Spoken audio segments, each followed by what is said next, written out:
Hello, I'm Lauren Green, and you're in the strategy room. Could it be the battle of the billionaires? Well, according to the New York Times, former New York City Mayor Michael Bloomberg may decide to run in 2016 presidential race as an independent. But what would his bid mean for this election? Here to weigh in, our Global Strategy Group Senior Advisor, Sigmund, and Fiscal Times columnist, Liz Peek. Welcome to you both. Thank you. Okay, so according to the Morning Consult poll, if Bloomberg runs as an independent, as a third-party candidate, he would get 12% of the voters when competing in a three-way match with Democratic underdog Bernie Sanders and Republican frontrunner Donald Trump. So, Liz, I'm going to start with you. What's your take on that? I think Bloomberg wants to be in the national conversation. I can't imagine that he thinks he actually can win this race. Although, remember, when he first ran... He's got $1 billion. No. But what we have found is that, you know, look at Bush. Money isn't everything, right? When he ran for mayor, basically the waters parted because you had extreme candidates on both sides. At least that was the view, and he came through the middle. That is how he has always looked at the potential of a presidential race. I think it's an extreme long shot. What I'm wondering is, what does he know that we don't know about the FBI investigation? Because he has raised that issue with friends.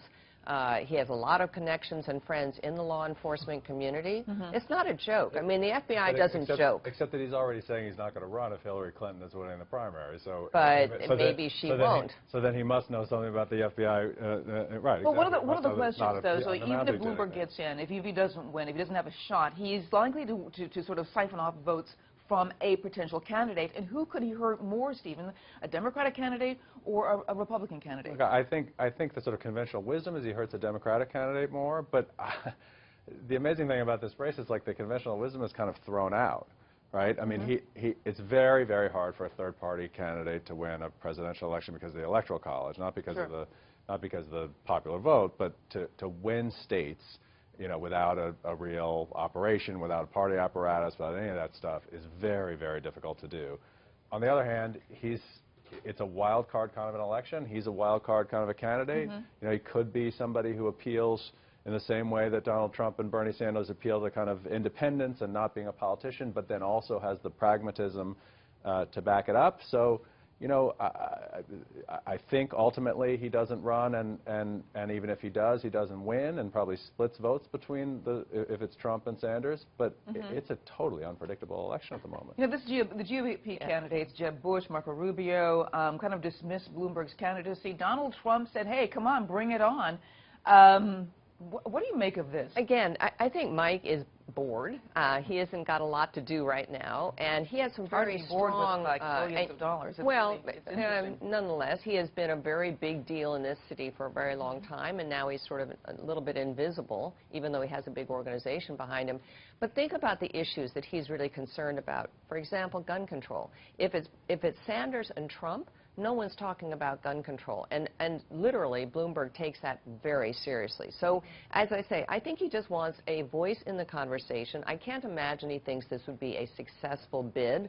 And by the way, I think Stephen's right. I think he takes from both left and right. If Donald Trump's the candidate, there are a lot of New York moneyed people who are going to go with Bloomberg. Bloomberg remains extremely popular in a certain segment of New York. I'm not sure it's of the country, because you know, I don't think his virtues resonate so much beyond this city. I mean, what I'm saying is he's an incredibly good, he was a good mayor, very pragmatic, very efficient businessman, like Mitt Romney, and that did nothing for Mitt Romney. So I don't think it really goes very far.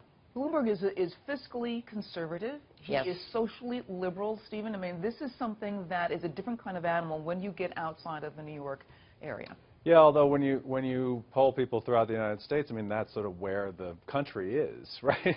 Where the country wants to be as fiscally conservative and socially liberal. I know that that's not true in the primaries, because the primary electoral voters on both the Democrat and the Republican side are different than that, but that's where the country is at a general election.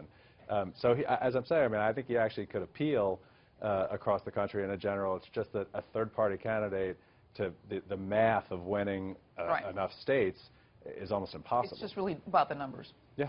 All right. Thanks so much, Sigmund and Liz Peek, for being here. And for more on the 2016 presidential race, go to foxnews.com. I'm Lauren Green, and thanks for watching.